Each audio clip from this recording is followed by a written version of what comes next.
Hello and welcome to CDP Presents, our monthly webinar series. We are happy that you've all joined us today, and if you've joined us before, as always, welcome back. I'm Jenna Ermold, Assistant Director of Training and Education at the Center for Deployment Psychology at the Uniformed Services University and part of the CDP Presents team.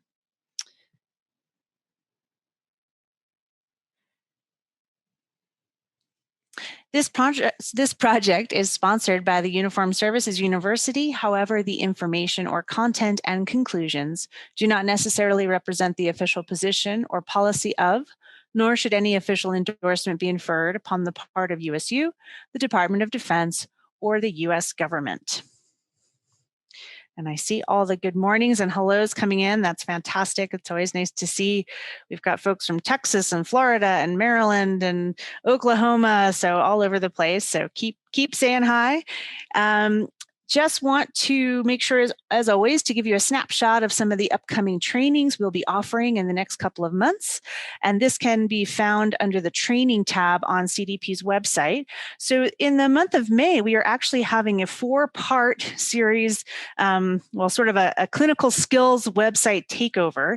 And they will be doing 4 webinars that next month. So you have a chance to join us 4 times. Next week, on May 4th, we will be having Unmasking Microaggressions in the Clinical Setting, an interactive discussion, which is going to be fantastic. All of these are. The following week, Motivational Interviewing and its synergy with other evidence-based practices, followed by Optimizing Mental Health Treatment with Military-Connected Patients, and finally, Technology and Telehealth, Maximizing Treatment quality and access across the virtual divide.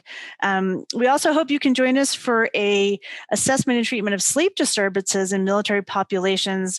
This is a special training on circadian rhythm sleep-wake disorders on June 21st. So if you're interested in any of those upcoming events, again, as always, please register for them at deploymentpsych.org on the trainings tab.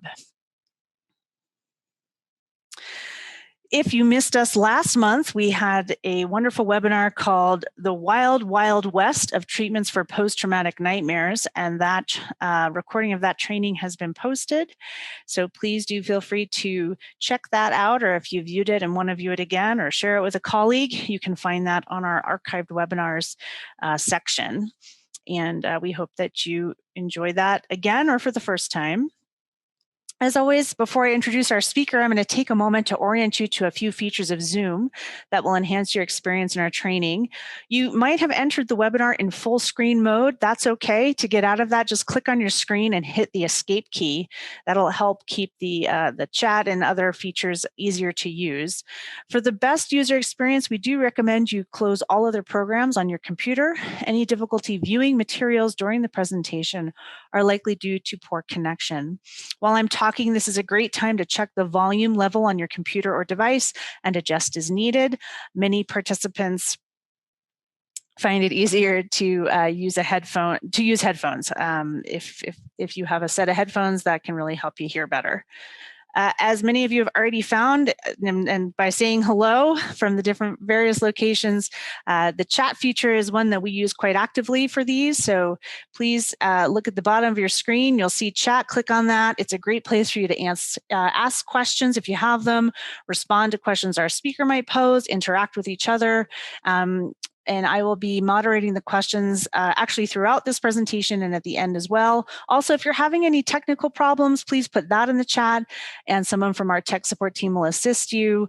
As many of you have heard me say before, you have 2 choices or multiple choices in that blue drop down. You will see it is defaulted to panelists. That means your great observation and comments only come to us.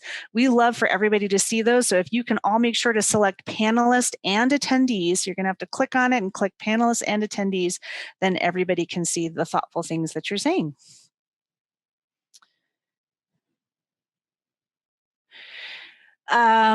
So the webinar series is being recorded and we'll be posting it to the Center for Deployment Psychology website, in addition to any additional materials and references. Handouts for today's webinars are in your CE21 My Account page under this event. Finally, at the end of the webinar, as always, our project manager, Mr. Micah Norgard, will provide you with information and instructions on how to obtain your CEs. A reminder, in order to obtain CE credit, you must attend the entire webinar and complete the webinar survey in CE 21. And please note, we are offering American Psychological Association CE credits, which are acceptable to most state licensing boards for different mental health disciplines. Please be sure to check the requirements for your state and retain any documentation associated with the training. And now it is my pleasure. I'm very happy to introduce our presenter for today, Dr. Jessica Strong. Dr. Strong is the co-director of applied research at Blue Star Families. Her work with applied research focuses on the annual Military Family Lifestyle Survey, as well as developing, executing, and analyzing other research projects that support Blue Star Families' mission and enhance the national conversation about military families. She holds a master's degree in social work from Fayetteville State University and a PhD in social work from Rutgers University. Dr. Strong has no financial interest to disclose. And I am now very pleased to turn things over to you, Dr. Strong. Thank you so much. I am grateful to be here today.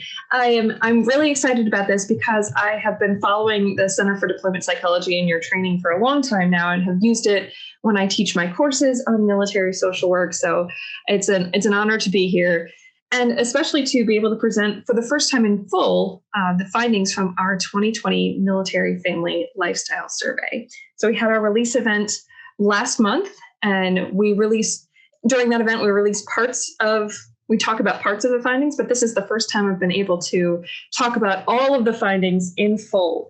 So I'm pleased about that, as well as excited to announce that our 2021 Military Family Lifestyle Survey opens today. It's fielding until June 6th, and I know we just released our last year's findings, but we're moving right into 2021. So let me talk a little bit about what Blue Star Families is. So first, Blue Star Families is a national nonprofit that works to connect military families to the civilian communities in which they live. We know most military families live outside of a military installation. They live in civilian communities. So our focus is to enhance those connections between military families and their civilian neighbors, whether those neighbors are individuals or whether they're organizations or businesses or communities, so that we can create these communities of mutual support so everyone feels connected and feels that sense of belonging. A little bit about where we are located. We're a virtual organization, so we're all over the place, but we do one unique component of Blue Star Families is that we also have some chapter locations that are on the ground in different areas. So you'll see on this slide where we have funded chapters, and they are all over the place. And at each of those funded chapters, we have a chapter director who works in that community to connect civilians and military families and military installations, if there are some, and businesses, to build those communities of support.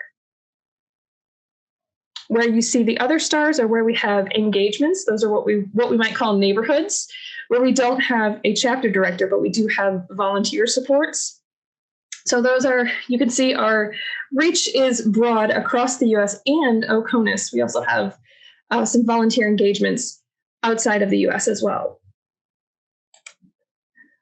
So some of the programs that we do, some of the ways that we work to build supports in military and civilian communities is through these series of programs. We had Blue Star Books and the Careers Program.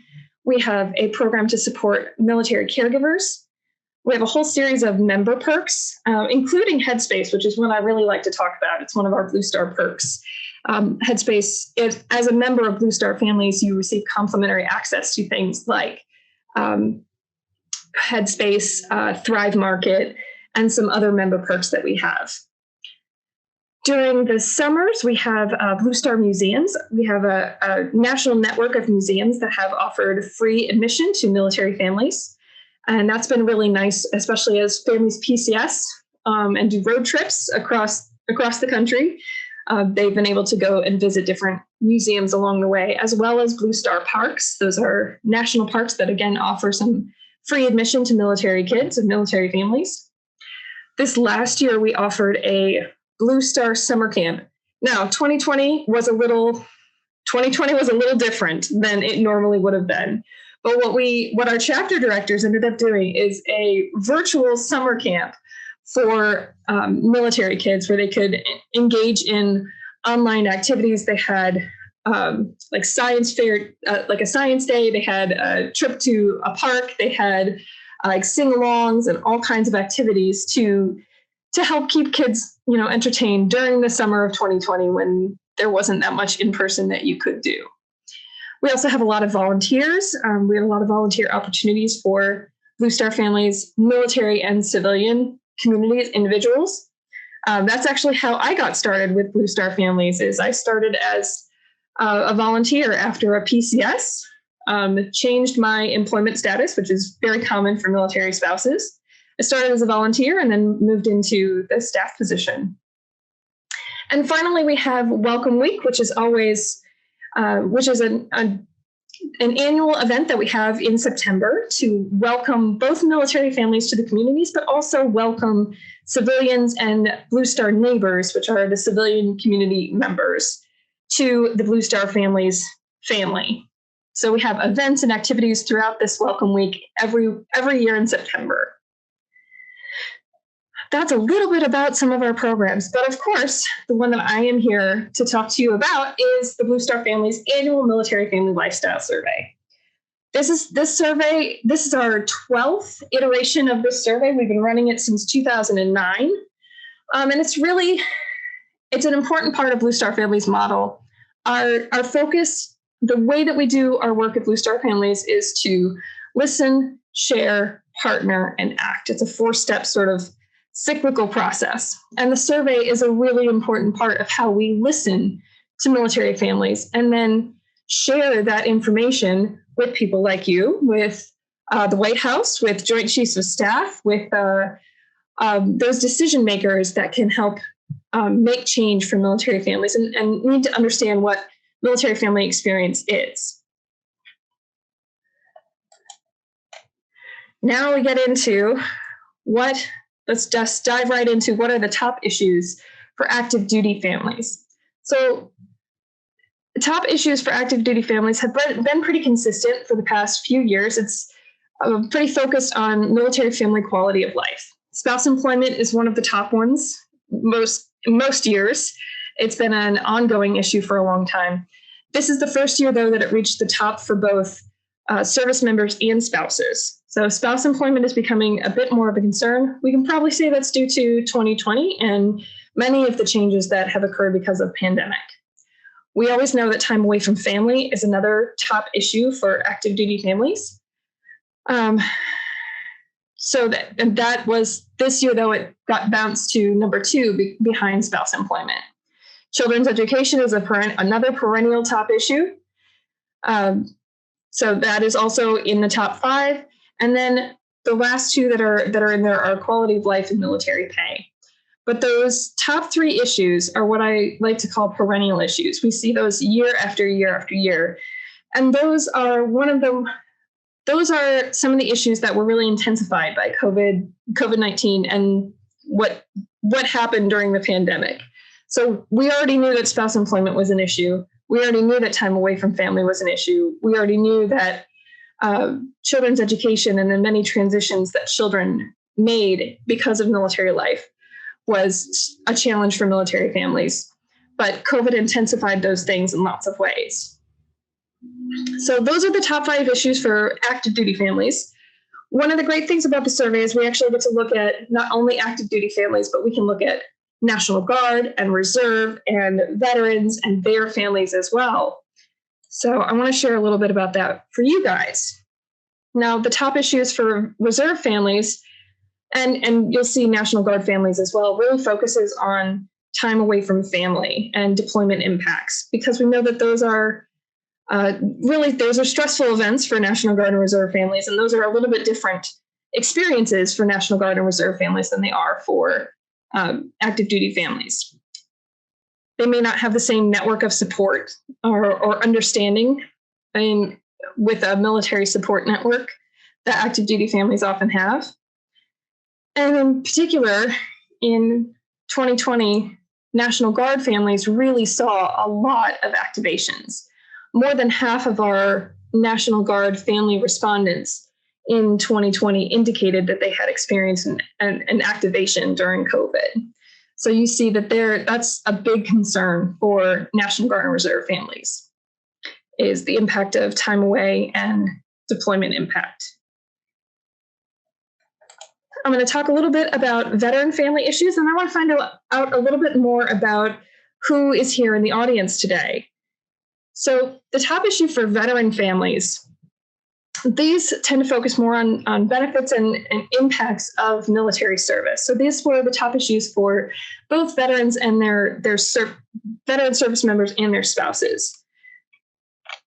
The time away from family is a little bit interesting because we don't have a good understanding of about whether that is they're reflecting back on their military service and what the top issue was while they were serving, or whether these are lingering impacts of the time away when they were a service member that have continued to impact their family even after service is complete.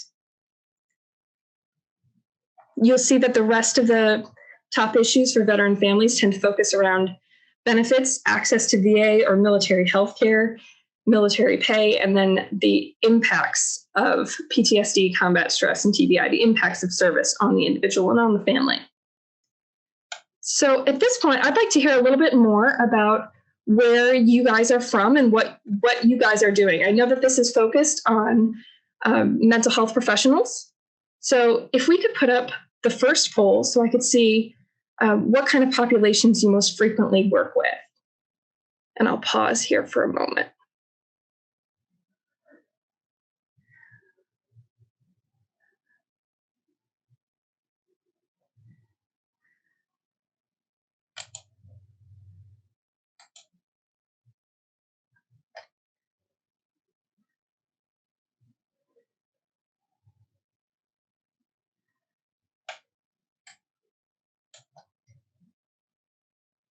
Just in case you can't see the poll, the question is, what military affiliated populations do you most frequently work with? Active duty, National Guard, Reserve, veterans, family members, or other?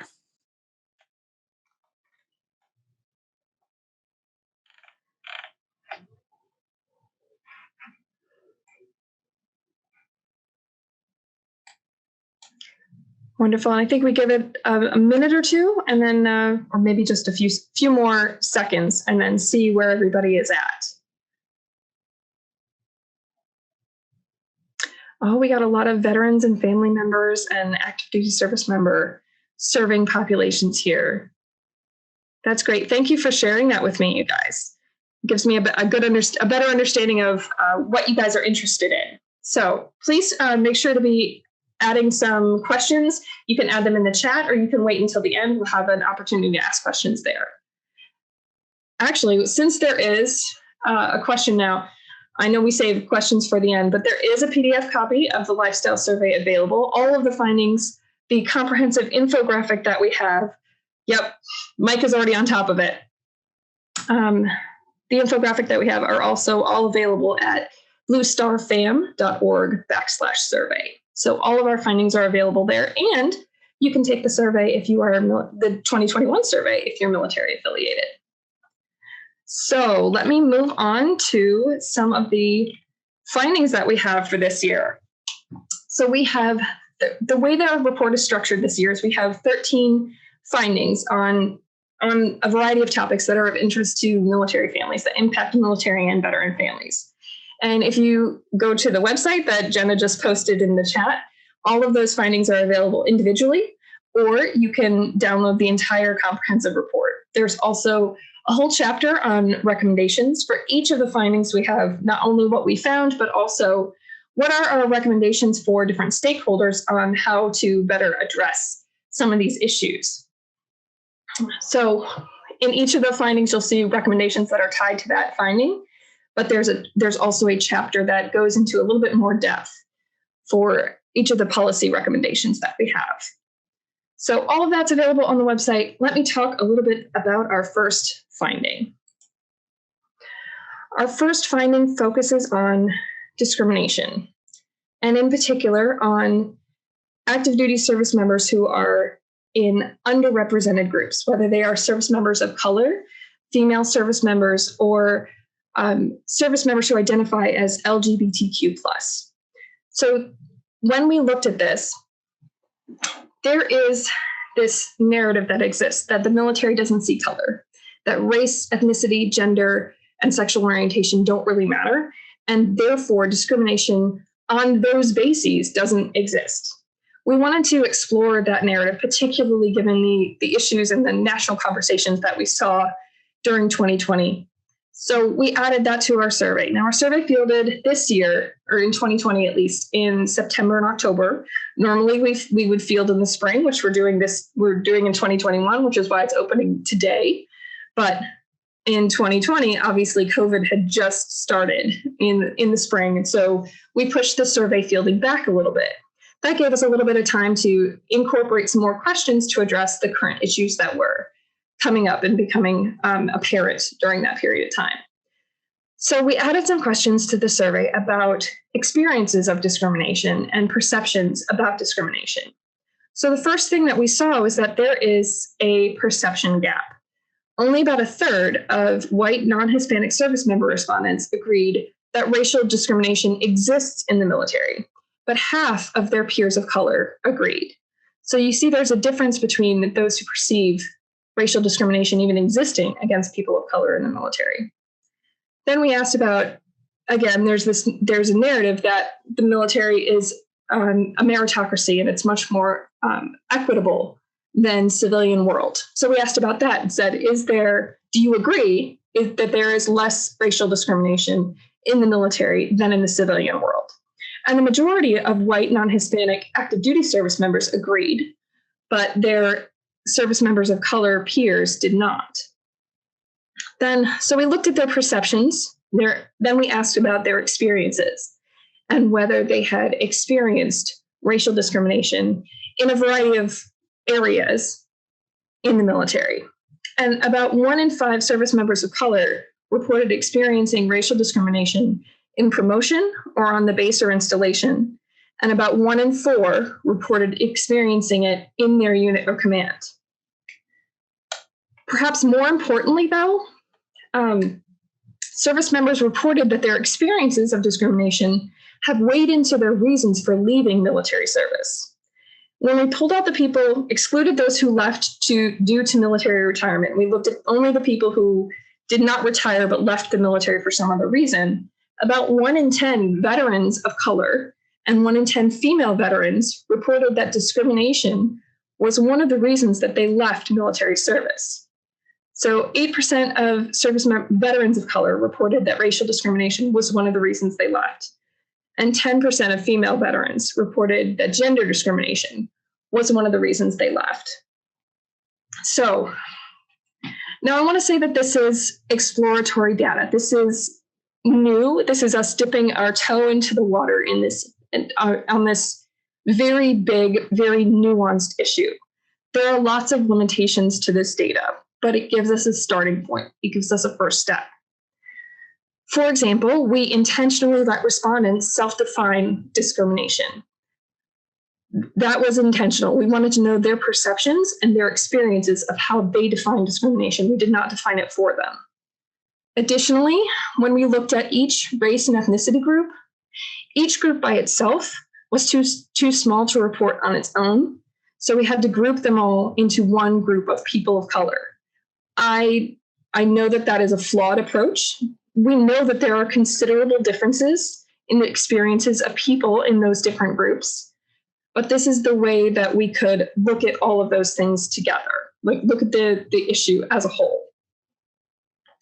So we're continuing to dig into this issue in several ways. First of all, we are asking more questions about diversity and discrimination in our 2021 Military Family Lifestyle Survey. That is the beauty of an annual survey, is every iteration you can build on what you've learned before. We are also adding a racial equity research series as part of our multi-pronged racial equity initiative. So we just completed a series of focus groups of military families of color and service members of color, and we will have a focused survey for military families of color coming in June after the military family lifestyle survey closes. So we're always collecting data. There's always something to be asking. So we know that this is an initial step, but I feel like this is important information to share because those experiences will impact how veterans and how service members view and experience their military service.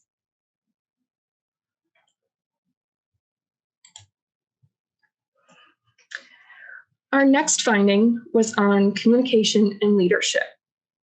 And we wanted to know a little bit more about positive command climate. We know command climate is important for service member sense of belonging and for unit readiness and retention. But what we found was less than half of our service member respondents agreed that their command communicates well, agreed that their command makes good decisions.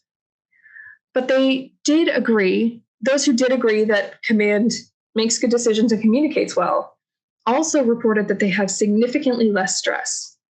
That makes a lot of sense because if you have a positive command climate and you have good communication and good leadership, you're going to feel a little bit less stressed. Similarly, we looked at sense of belonging. Now, sense of belonging we know is a pretty important factor in resilience. We've been looking at sense of belonging to the civilian community because we were focused on military families, and we recognize that that's a contributing factor to resilience. So this year we wanted to look at your sense of belonging to the military or to the unit or command that you're working in. And similarly, we found that fewer than half of service members reported that they felt a sense of belonging to their unit. And that number was even lower for female service members. Now, this was kind of surprising because we hypothesized that military families weren't feeling a sense of belonging to their community because they weren't really engaging. They sort of felt isolated from that community.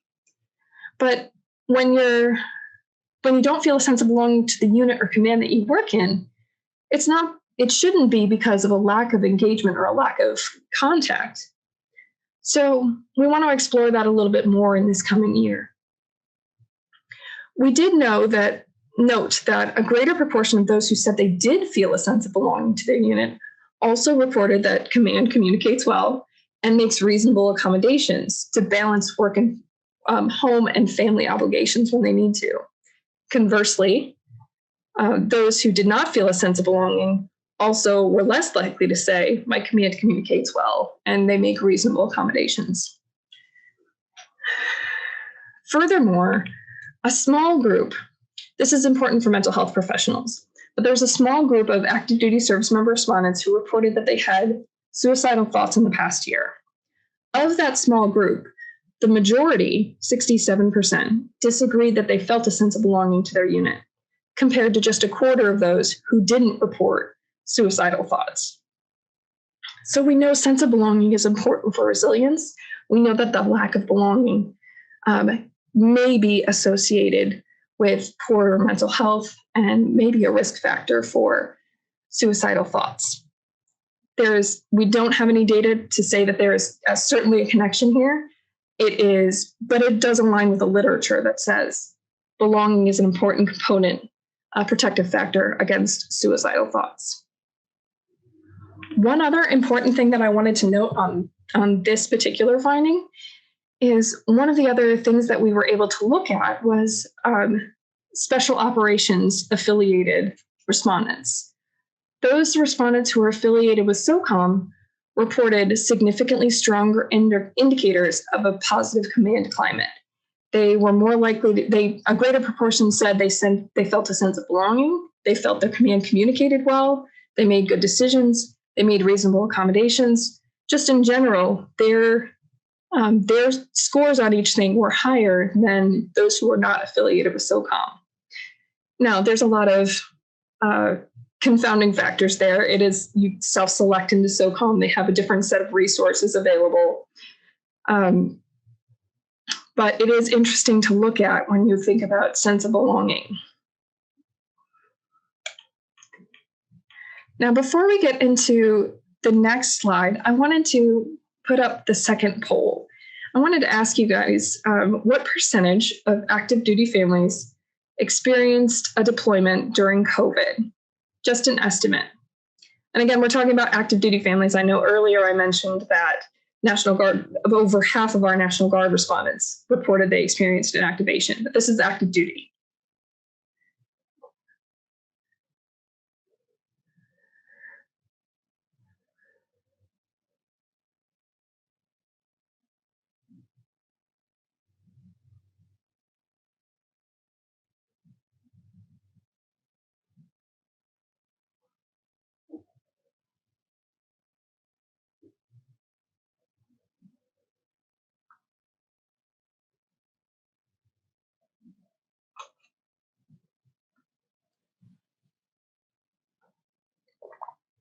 Oh, I like these polls. We give it a minute for people to put in their answer, and it gives me a chance to get some water. That's great. And again, for those who can't see the polls, what percentage of active duty families experienced a deployment during COVID from March to September 2020? Your choices are 12%, 18%, 24%, or 36%. Thank you, Jen. I probably should remember to read that. No worries. It's okay. I just know sometimes when they're on devices, they can't see them and they wonder what's happening. So I'm happy to help. Not a problem. Oh, I think some of you guys read ahead. Yes, 24% of our active duty families reported experiencing a deployment during COVID. And I'll be honest, my family was one of those, and it is a whole different experience. We've done deployments before, but deployments during a pandemic, that's a different story. That is a different story. So one of the things that we asked, again, one of the beauties of this survey is our entire research team is military affiliated in some way or another. So we have personal experience and other stories that we can bring that help inform the what questions we ask and why we ask those questions. To be fair, though, we came up with this question before I knew we were going to be dealing with a deployment. So we asked about military families and their needs during deployment.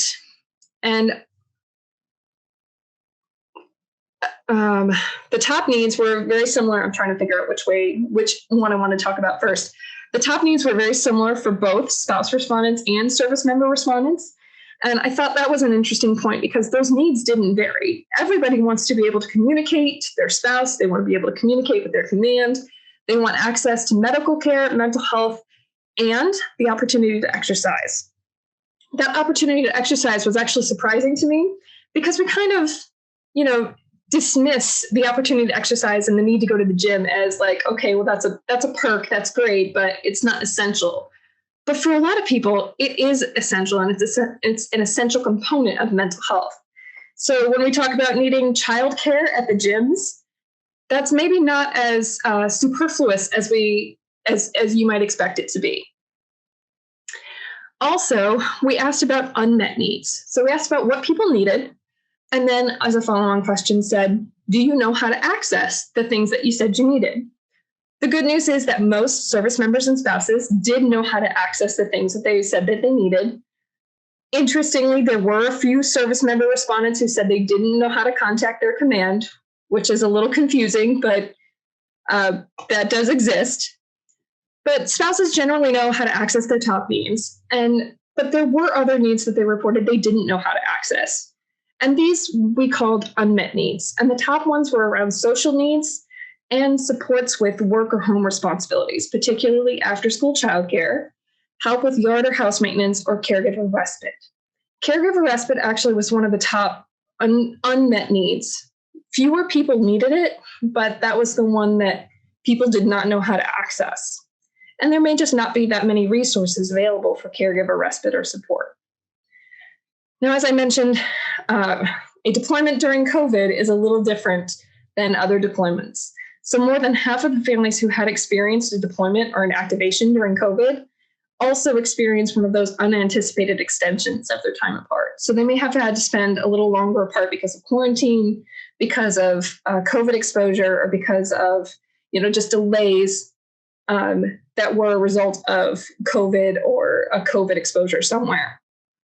So they had to spend a little bit more time apart than they normally do. Okay. Now, as I had mentioned, we fielded this survey in September and October of 2020, right before we had a presidential election. So we asked about voting because there was a lot of discussion at the time about absentee votes and where people were voting from and just discussion about voting in general.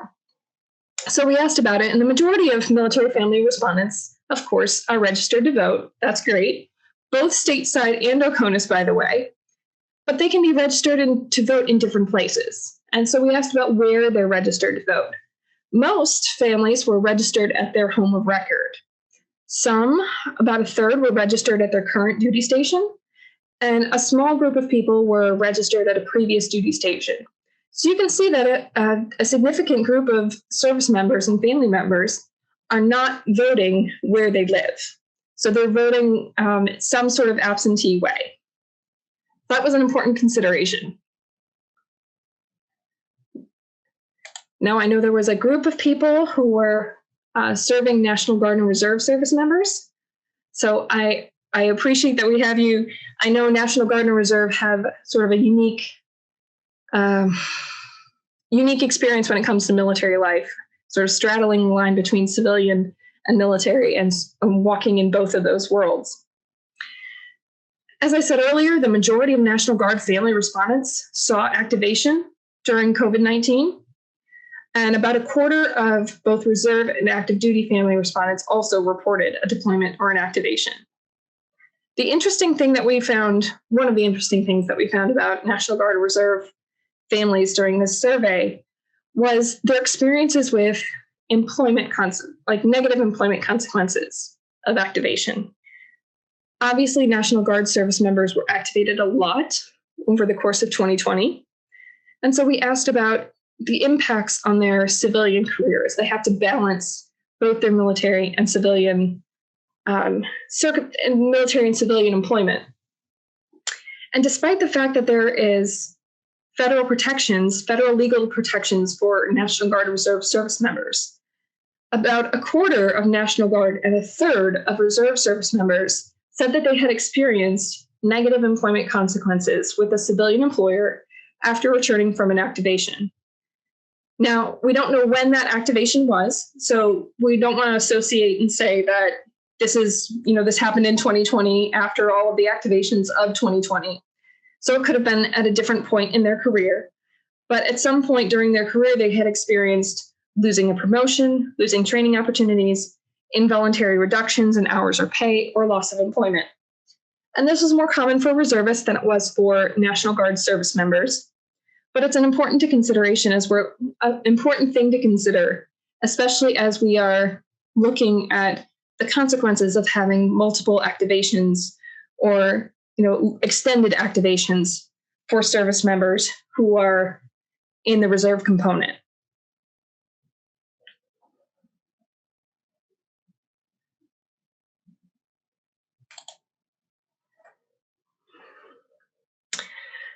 So the next finding is on female service members and veterans. And this is another finding that really illustrates one of the things that I really enjoy about this particular survey, in that we can look at service members sort of across their life cycle of military service. We can look at service members as they first start in military service, as they have families, as they progress in their career, as they get ready to transition out, and then after their transition, because we ask questions of not only active duty service members and their families, but also veterans and their family members. So we can sort of trace the whole experience of military life. So that was what we did for focusing on female service members and veterans. This is a really good opportunity for this survey in particular is a really good opportunity to explore female military service members and veterans because our sample was pretty even. Generally, 15% of the military population is female, but in our survey, we had almost exactly 50% were female and 50% were male.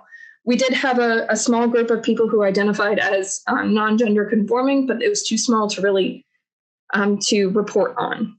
So we focused on female service members and their experiences throughout the military life cycle as they enter military service and what challenges they experience, and then as they are getting ready and leaving military service.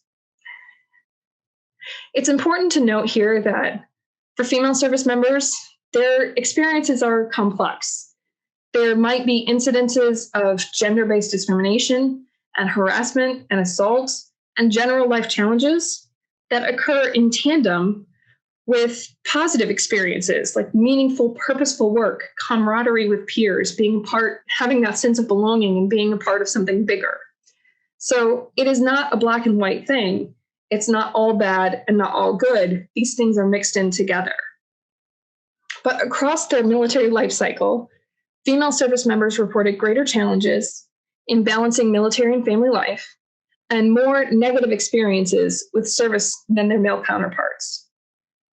For example, 13% of our female service member respondents reported experiencing sexual harassment within the past year. Not ever, but within the past year. Half of our female service member respondents said that they had experienced gender-based discrimination in their unit or command. So if you remember back to finding one, about a quarter, 26% of service members of color had experienced racial discrimination. Half of female service members had reported gender-based discrimination. About a third of female service member respondents reported that childcare was a top issue, compared to just 15% of their male peers. Female service members are reported working significantly more hours per day doing household obligations than their male peers, to the tune of about a difference of about 8 hours per week. Female service members were more likely to leave service before military retirement than their male peers, and more likely to report family-related reasons for doing so. So they're experiencing more challenges with balancing military and family life. And when they get ready to leave the service, they often have less time to prepare than their male peers. And we know that more time to prepare for a transition often leads to a smoother transition. For female veterans who had transitioned out of the military, 16% reported that sexual harassment or assault was one of the reasons they left. 10% said discrimination was one of the reasons they left. Another important an important finding for female veterans was that a quarter of female veterans said military sexual trauma was a key challenge in their transition. We didn't ask if they experienced military sexual trauma. We didn't ask about the prevalence of it, but a quarter of those female veterans who had left the military said that that was a challenge for them during their transition. But despite all of these greater challenges, difficulty balancing military and family life, the majority of female veteran respondents, more than 2/3, 69%, would recommend military service to a young person. So it's complex. There are good things, there are negative things, all mixed together. So the next slide is one that I thought would be, first, here are a couple of quotes from female service members sort of illustrating some of the issues that they're experiencing. I think some of these may answer the question in the chat about why women have lower satisfaction scores with command. I can't attribute them entirely, but they are, these findings they give us some direction.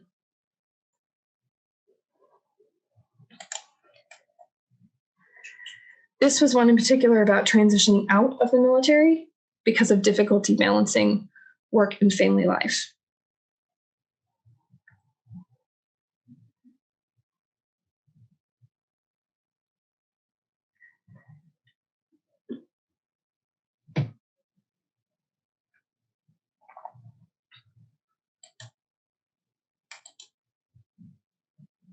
And another about sexual harassment. I think it's also important to note that the majority of female service members or veterans who had reported they experienced either discrimination or harassment, most of them did not report it. The large majority of them did not report it, probably because of stories like these.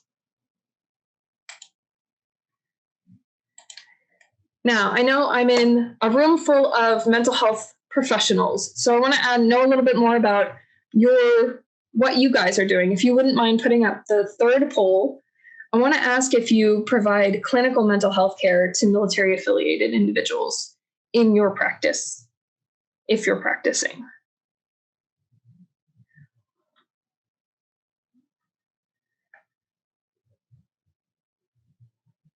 Can we get the poll up?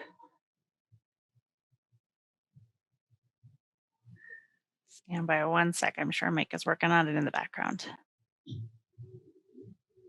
Perfect. Thank you. Give it a couple seconds for people to answer either yes or no to do you provide clinical mental health care to military affiliated individuals? That'll give me a chance to get a drink of water.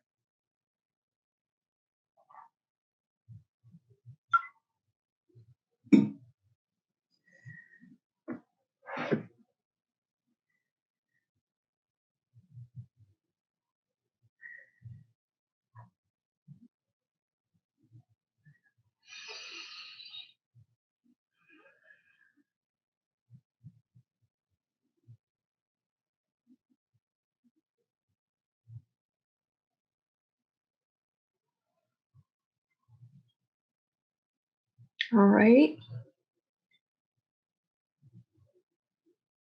Oh, good. So we've got a good little mix here of about 68% of people are providing clinical mental health care and about 32% are not. That's good to know. Okay, let me tell you. I'm going to tell you a little bit more about what we found in terms of mental health. So a little bit of my background, y'all heard that I came up in social work, and I was, as an Army spouse, I was practicing social work with adolescents who were experiencing mental health crises. So I was interested in mental health in general. And so when I saw, when COVID hit and everything shut down and everybody moved online to do virtual everything, I was like, this could be really good for accessibility for people who can being able to access mental health care. Because if we can move more people to telehealth, then there are some opportunities there. You can go to your clinical mental health appointment while you're sitting in your car at your work, or while you're, in your house taking care of your kids. You're sitting in a different room and having your mental health appointment. And it may remove some of those barriers that we know are challenging to get people into mental health care. So that kind of happened. It didn't really happen. It definitely wasn't the panacea that I hoped it would be. What we found in the survey this year is that despite the increased use of telehealth services, families are still experiencing barriers to mental health care. About 21% of active duty family respondents said, I do not currently have mental health care, but I would like to. So when we asked about those, why are you not if you want to, a service member and spouse respondents had a little bit of different barriers to care. For service members, it probably unsurprisingly focuses around difficulty getting time off work, difficulty with concerns about confidentiality, or being able to schedule an appointment, or doing so in a way that is confidential enough that it wouldn't harm the service member's career. For spouses, it seemed to be much more about logistical issues, being able to schedule an appointment, get childcare, or just not knowing where to go to get help, or feeling that the treatment wouldn't understand them. So that military cultural competence is really important, because the perception that it is not culturally competent is one of the barriers to care.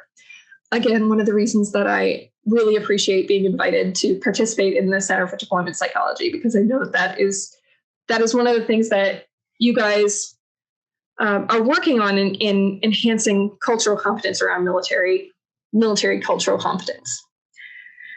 So when we looked at the reasons why they differ for service members and spouses, Another interesting thing that I wanted to report to you guys on this mental health care.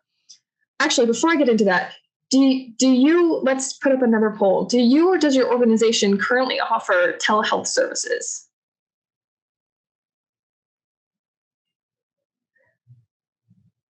There you go, right on. So the question, the poll that just popped up is a yes or no question. Do you or does your organization offer telehealth services? And I know that some of you were clinical and some of you are not. Even if you're not a clinical practitioner, you may offer some type of telehealth or teleservice, remote service, whether that might be case management or some other kind.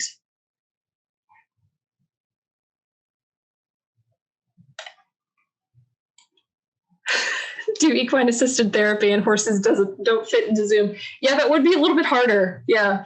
So it doesn't always work, right? Well, I know when I was working clinically, there are some things that just can't do in via telehealth. It's really hard to work with little kids or with patients who are experiencing psychosis via telehealth. So sometimes it doesn't apply.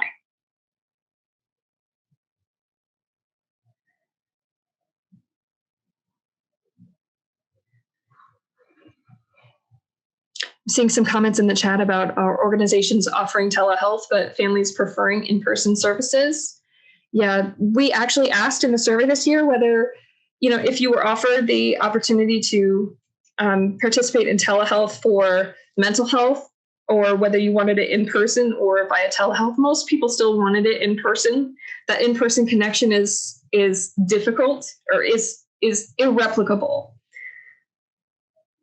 Telehealth does offer some convenience and accessibility, but it doesn't recreate the in-person therapeutic experience for all people.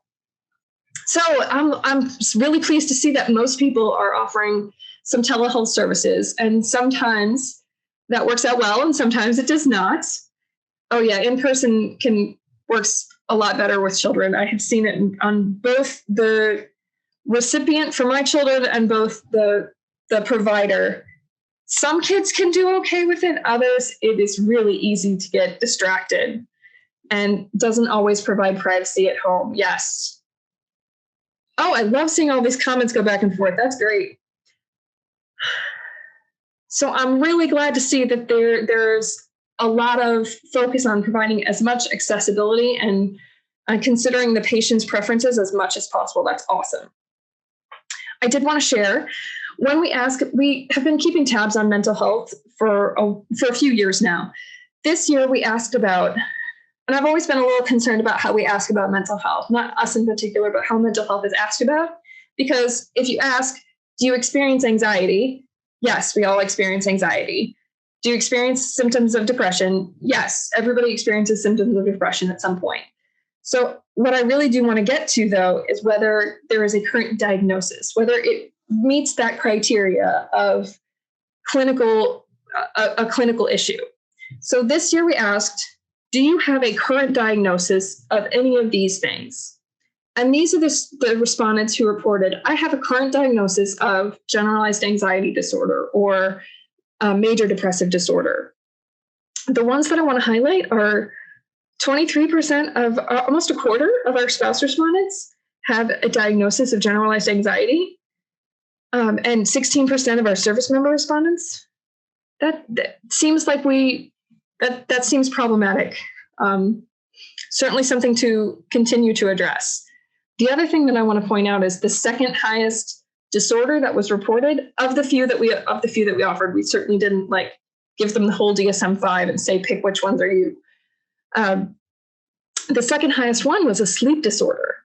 We know that sleep is a problem. Sleep can also be tied to many mental health conditions.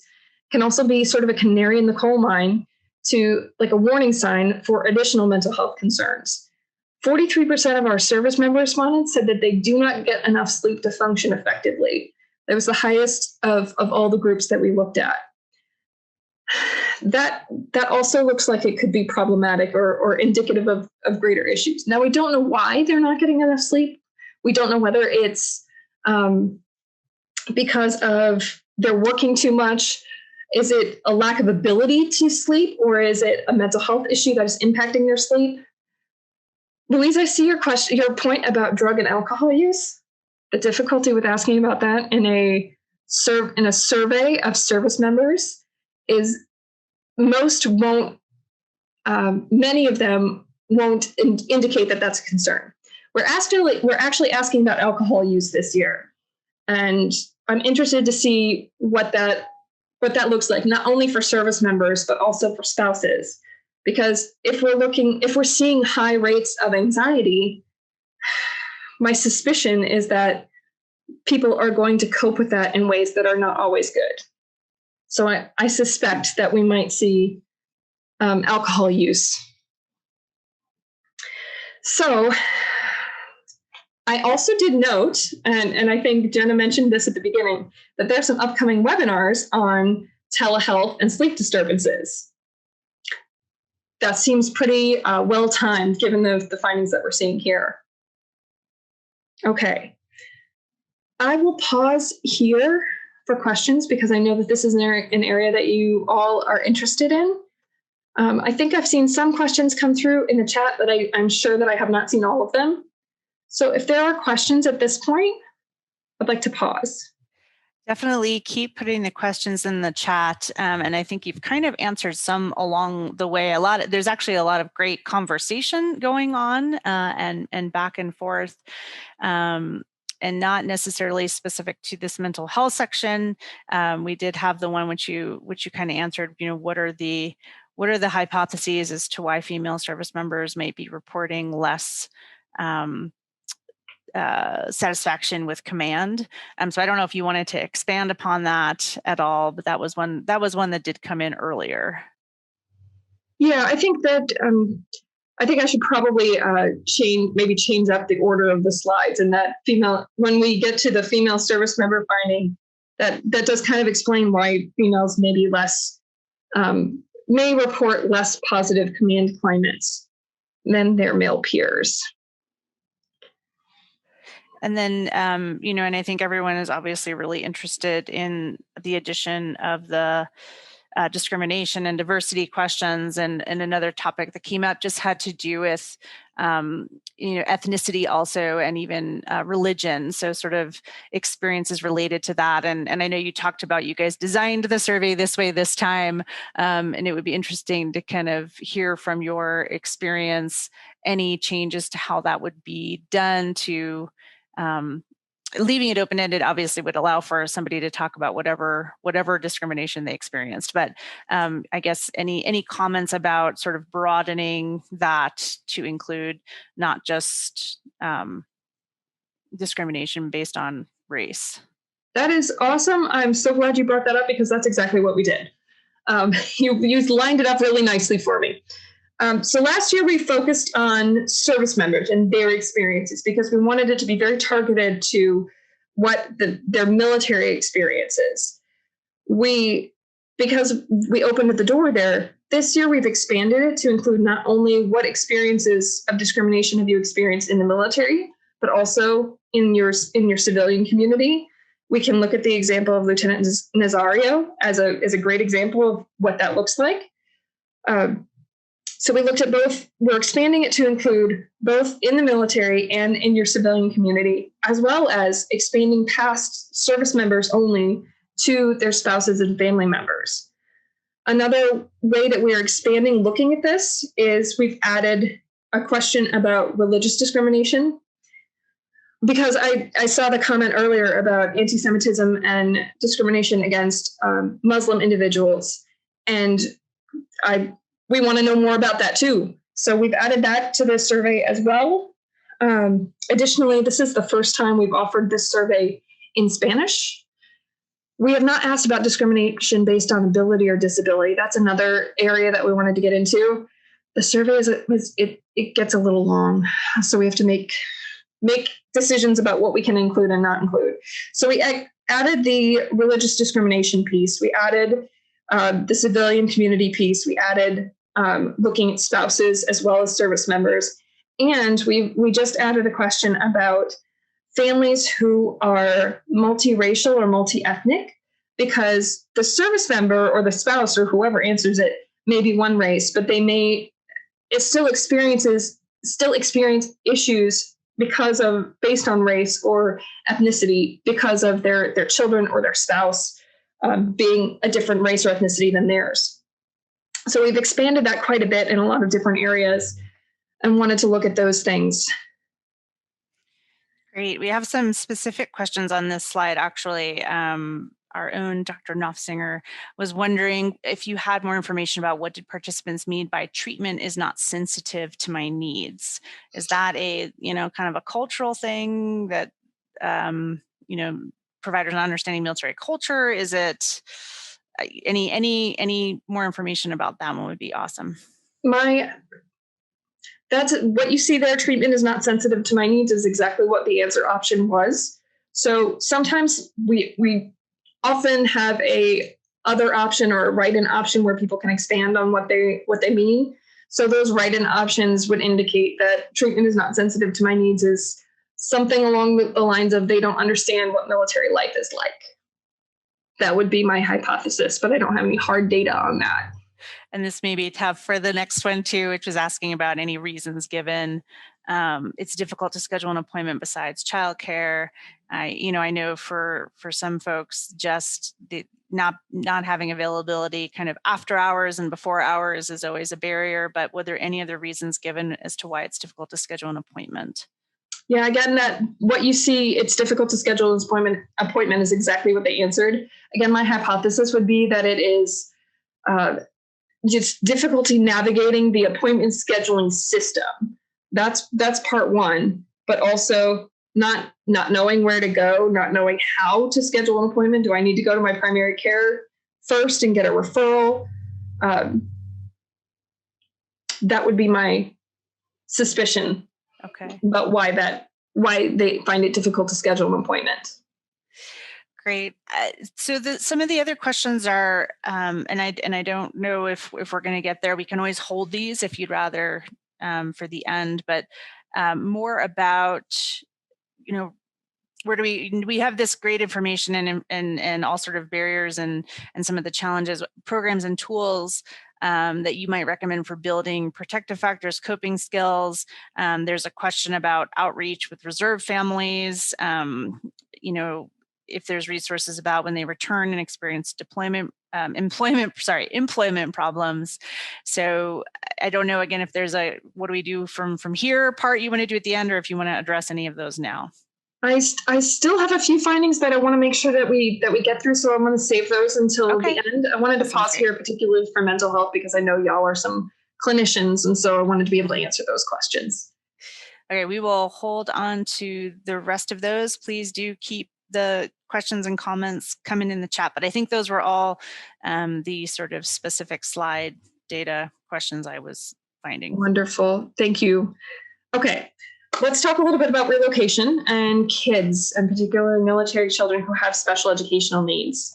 Overall, we know that generally active duty families with kids who have special needs experience some difficulty getting the educational and healthcare support services that they need, particularly after a relocation. About half of our active duty family respondents who had a child enrolled in special education and who PCSed recently during COVID since March 2020 reported they had difficulty transferring their child's special education plan to the new school, whether that was an individualized education plan or a 504 plan. About half of them said it was challenging to transfer it to the new school. I don't know if that's due to COVID and school closures, or that would have been the case regardless. My hypothesis is that would have been the case regardless, but it got a little worse because of school closures. As you can see in the quote that we have on there from an Army spouse who experienced challenges trying to get child evaluated for service during school closures. What we found is that COVID closures exacerbated these issues, that most active duty families who had a child enrolled in special education lost either some or all of their educational support services during closures, just because it is difficult to convey some of those services via Zoom. So it was challenging to do that in a virtual education environment, and more challenging to do that when you're transferring during a virtual education environment because of the global pandemic.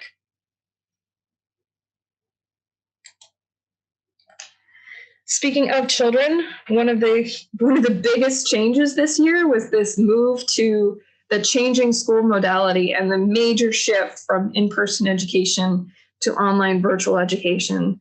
Online or virtual education tripled from last school year to this school year.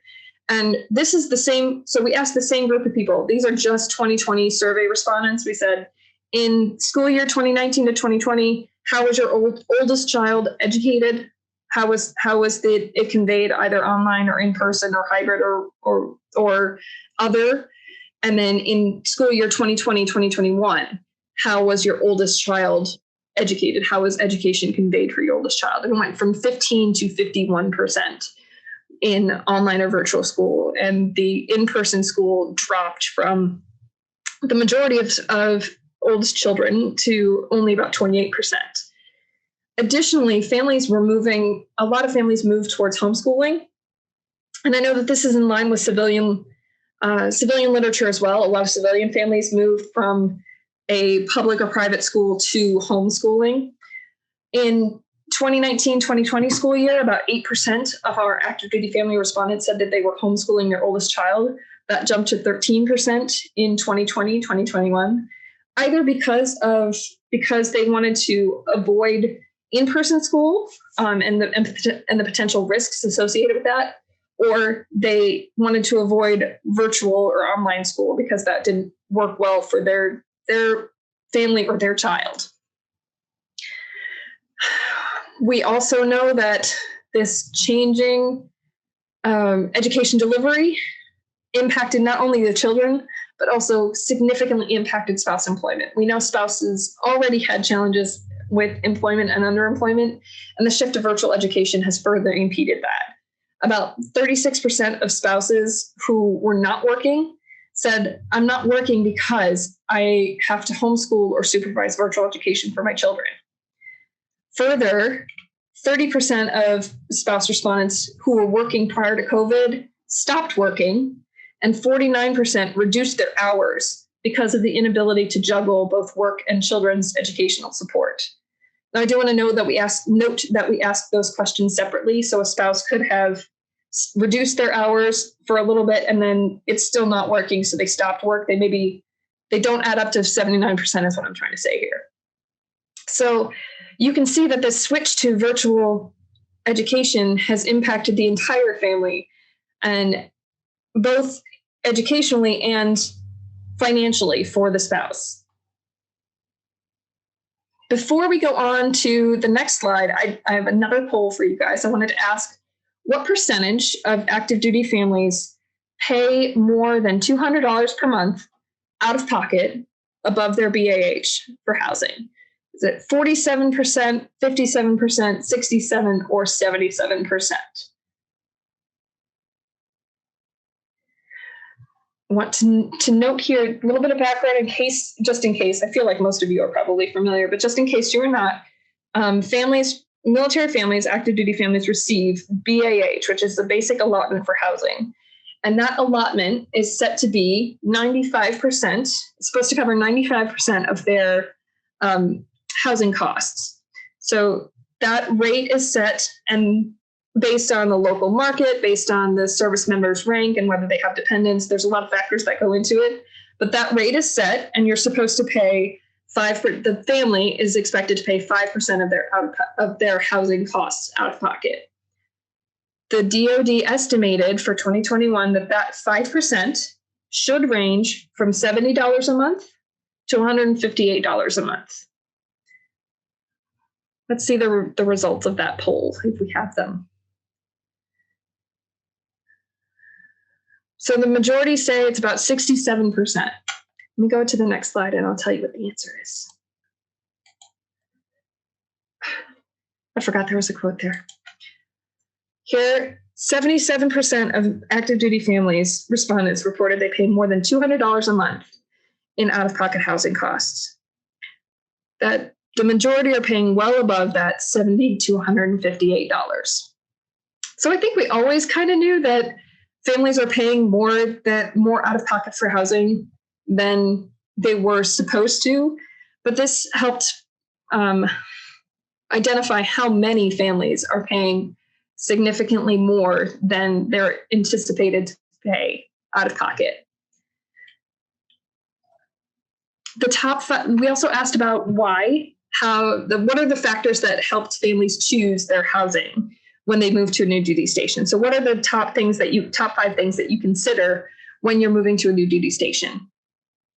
As you might expect, most are considering the proximity to the base or the installation, and then it's closely followed by the safety of the family. So some places that are real close to the base or installation, they may not feel very safe, or places that are a little farther away might feel more safe. So those are the top 2.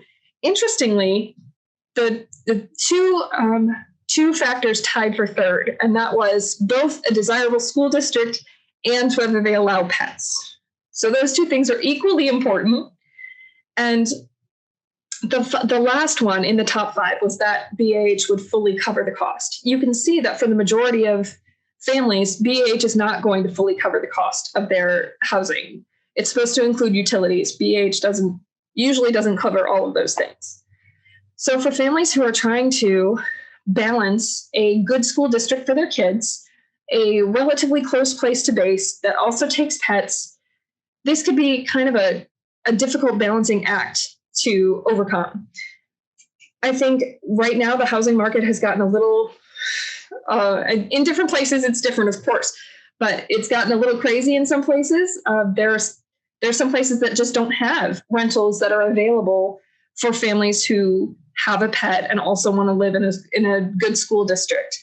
So families are sort of being pushed to purchasing housing that they may or may not want to purchase, because if they're moving in the next year, they may lose money on that house that they had to purchase. So there's a lot of factors that go into housing choices, and those housing choices can have long-term implications for families. If they have to buy a house here because there's no rentals available, will they rent it out when they move to the next duty station? Will they sell it when they move to the next duty station? And so on. We also have to think about, last year we had the stop movement because of COVID. So a lot of families who were anticipated moving then did not. They delayed for a year. So now all of those families are moving, in addition to the families who were going to move this year anyway. So there's a lot of families who are PCSing over the summer. And as Leslie noted, there's a housing shortage at a lot of bases, which is making housing costs skyrocket at some areas.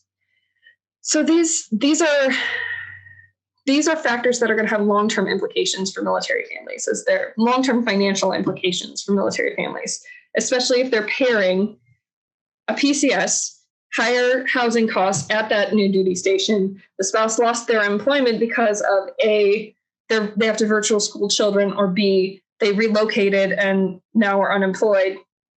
So all of those things can work together to be really stressful for families. Childcare. Childcare is a perpetual issue for everybody. It's not just a military family issue. It is a civilian family issue. It's a everybody issue. Affordable childcare is really difficult to find. Affordable, good quality childcare is difficult to find. And COVID intensified that challenge as well. About a quarter of military families report that childcare is a top concern. People always wonder why it's not higher than that, because it's a really important concern for families who have children who require childcare. Not all military families have kids. Not all military families have kids that require childcare. Some of their kids are older. Many military families do not have a spouse that works outside of the home, and they may just need occasional childcare versus daily childcare. So that's why it doesn't always rise to the top concerns for active duty families, because it doesn't impact everybody. It impacts a lot of people, but not everyone. So not all military families can find the childcare that works for their situation. About a quarter say that they can find childcare, and 39% sometimes can find childcare. So it is more challenging to find childcare for families who have children who have special needs or families who have lower income. But when we looked at the ability to find childcare by income, even the higher income families still encounter challenges. They may be able to afford more pricier, more flexible care like a nanny or an au pair, but they still cannot always find the childcare that they need. So it's a challenge for everybody. When we asked what would best alleviate childcare virtual schooling concerns for families, the most common response for service member respondents was permission to work remotely. You can see half of the service members respondents said permission to work remotely would alleviate my schooling and childcare difficulties. For spouses, it was a little different. Their solutions were clustered around having more flexibility over their spouse's day-to-day, over their day-to-day schedule, having more flexible spending account to pay for different kinds of childcare, or to cover additional childcare expenses. So one potential solution, one to alleviate concerns, is working remotely. But again, not a panacea, because it is not easy to work remotely and take care of children and do virtual schooling all at the same time. That is not a solution. That's not a long-term sustainable solution. Okay. Before we get to the next one, I have my last poll for you today. I wanted to ask what percentage of active duty enlisted families report experiencing low or very low food security. Is it 2%, 8%, 14%, or 24%?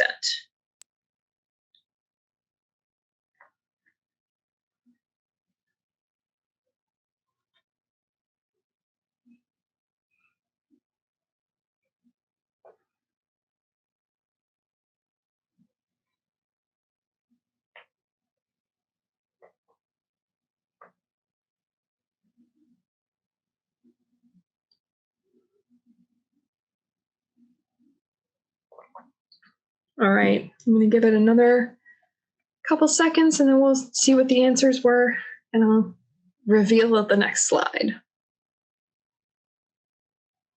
All right, almost half say it was 14%. You would be correct. Oh, I went too far. Okay, you would be correct. 14% of our enlisted active duty families reported some degree of food insecurity. Now, note, it is more common in the junior enlisted families, up to 29% in our junior enlisted families, but it is not non-existent in our mid-level and senior enlisted families. Notably, it's not non-existent in officer ranks as well. It's just much more common in the enlisted ranks. So food insecurity exists in military families. It is more common in families in which the spouse is not employed, but needs or wants to work. So of enlisted spouses who need or want to work but are not currently working, 20% are food insecure. Of those enlisted spouses who are employed either full-time or part-time, 10% are food insecure. So we know there's some evidence that it is connected to spouse employment. We know spouse employment is also connected to childcare, also connected to housing, also connected to schools and school closures. So all of these things are interconnected. I do want to note, though, that spouses who need or want to work are not necessarily unemployed. Unemployed means they're not employed and they have actively sought work in the past 4 weeks. That may not be the case for all of these spouses. They may not be looking for work for lots of reasons, but because childcare is too expensive, they have to virtual school children for a number of other reasons. So speaking of, let me move on to my last finding, which is on spouse employment. I saved this one for last because this is one of the most important issues, and this is an issue that we have been working on for a really long time now. Okay, military spouse employment, unemployment, underemployment has been an issue for a long time. Blue Star Families in particular has been tracking it for over a decade. We haven't seen a lot of significant improvement. Let me kind of tell you where we're at right now. About 41% of spouses are not participating in the labor force. They're not employed. They're not seeking employment. That is often because they want or need to stay home with their kids. They they have difficulty balancing their service members' daily work schedule with their household obligations, lots of reasons. But 41% are not participating in the labor force. Of those who are in the labor force, 20% are unemployed. Now, this looks like a drop from last year. Last year, it was like 22 or 24%. But again, lots more are not participating in the labor force. So they're not looking for work. They're just stepping out of the workforce. Of those spouses who are in the workforce, 80% are employed full-time or part-time. But of those who are employed, about 2/3 said that they are underemployed. Underemployed meaning they indicated that at least one of the following circumstances applied to them. Either they are working fewer hours than they want to, they're overqualified, they have lower pay than they did in the previous position, or lower pay than their work experience or education would indicate. So it's not just unemployment, it's also underemployment. Unemployment, though, is higher for spouses of color than it is for white non-Hispanic spouses. It's also higher for spouses who have recently relocated.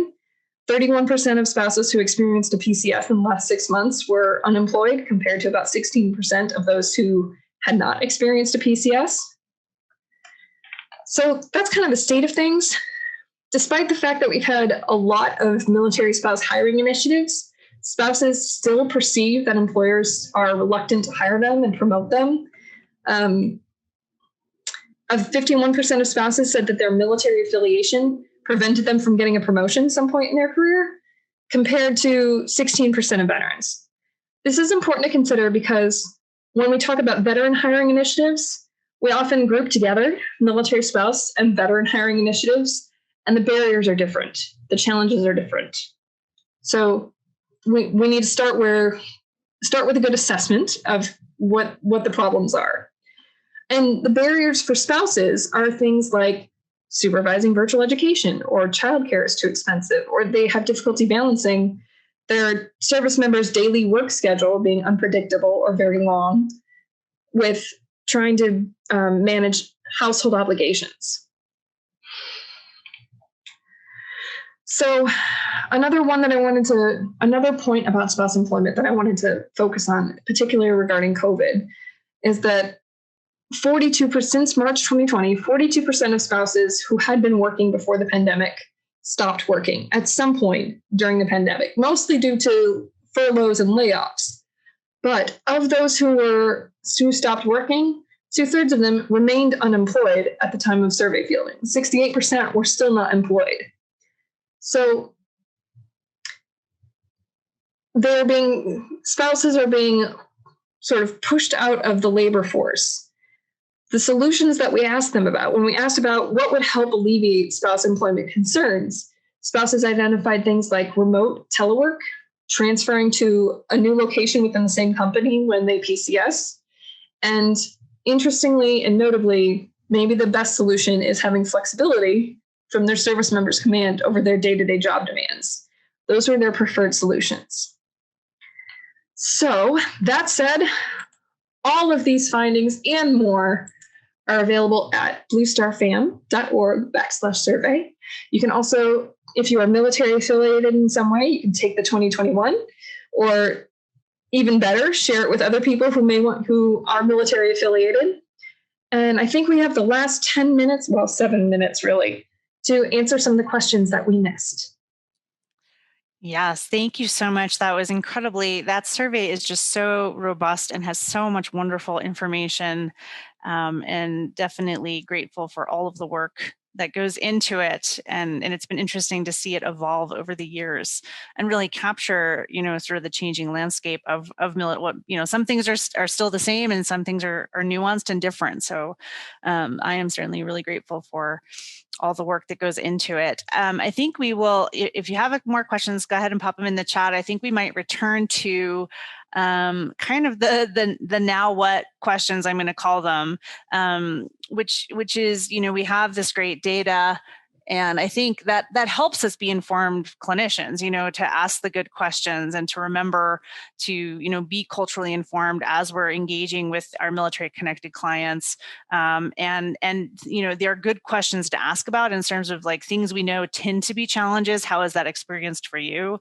So I think that there's a lot of, application, obviously, getting the survey results is great, but I think, as clinicians who are working with these families, how do I take that and change my clinical practice? So I think there's a ton of information in this presentation and in the survey on, good questions to ask, good themes to be thinking about, things not to make assumptions about either, but to kind of create those informed questions. But we did have some, those kind of remaining informations about, any outreach that of with reserve families.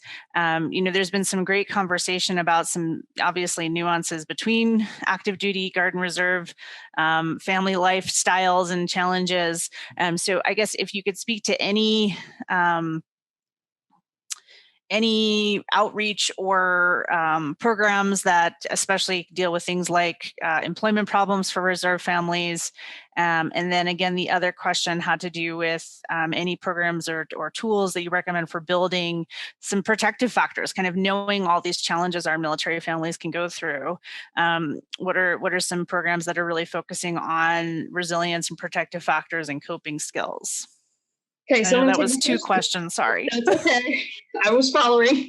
I'm going to take the first one first on National Guard and Reserve. And because we saw the impacts on the negative employment outcomes, consequences from an activation or deployment for National Guard and service and Reserve service members, this year we expanded our employment section. We've always asked employment questions of spouses because spouse employment has been an issue for so long.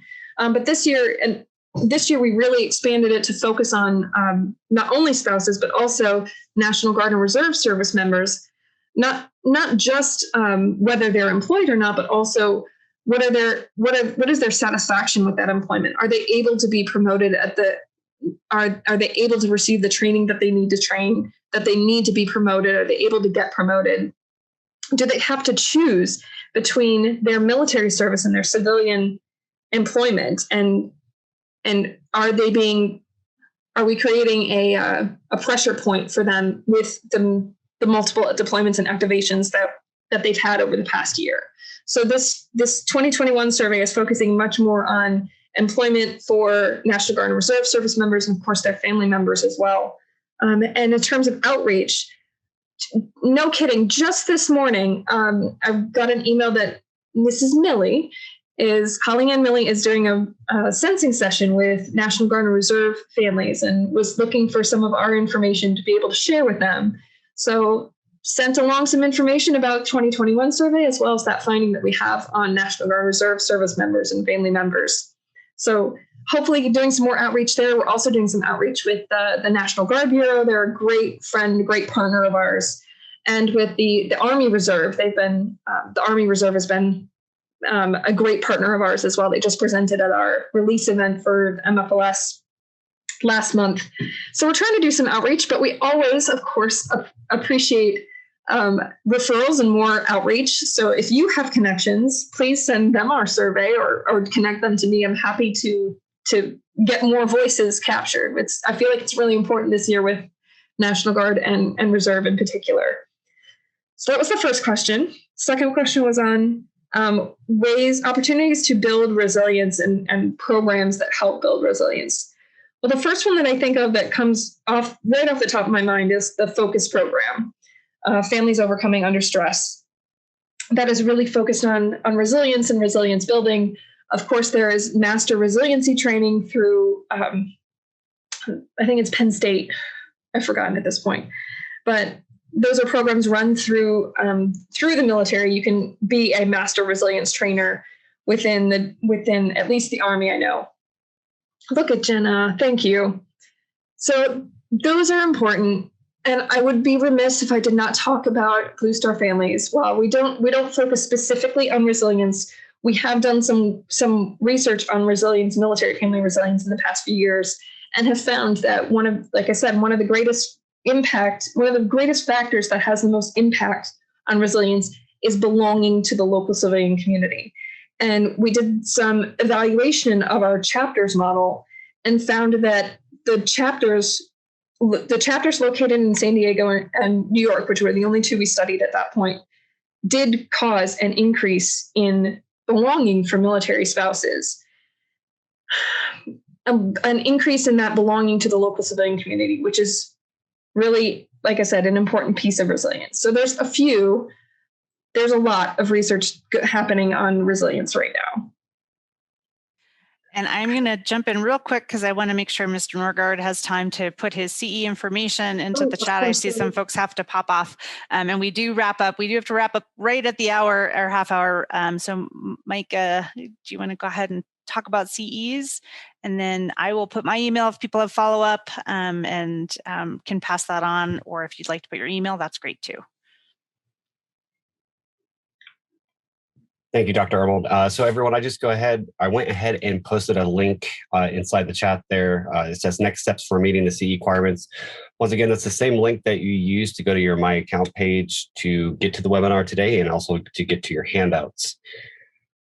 Once you've clicked on that link, it'll take you back to your My Account page. Click on the orange or goldish certificate button. It might at first say seminar is not complete. It happens sometimes. Just wait about 2 hours and then check back again. The steps will be completing an evaluation, and then after that, you'll be able to print out your certificate for today. I'll post my email here in the chat right before we close out the room, as well as the link one more time. If you have any questions, go ahead and email me at that email. Thank you. Great. Well, I want to give a huge shout out and thank you to Dr. Strong for the fantastic presentation today. And I popped my email in the chat as well, and I can always try and get emails off to Blue Star unless there's a great general email you want to put in there, Dr. Strong. Thank you so much for attending today, and we hope to see you next week for the kickoff of our Clinical Skills Month. And there's Dr. Strong's email. So grab those fast. It's 11:31 my time. So we are going to have to close the room in just a minute so we can start tracking attendance. But thank you all again for attending. Dr. Strong, fantastic presentation. And we look forward to seeing you next week for our next webinar on racial microaggressions.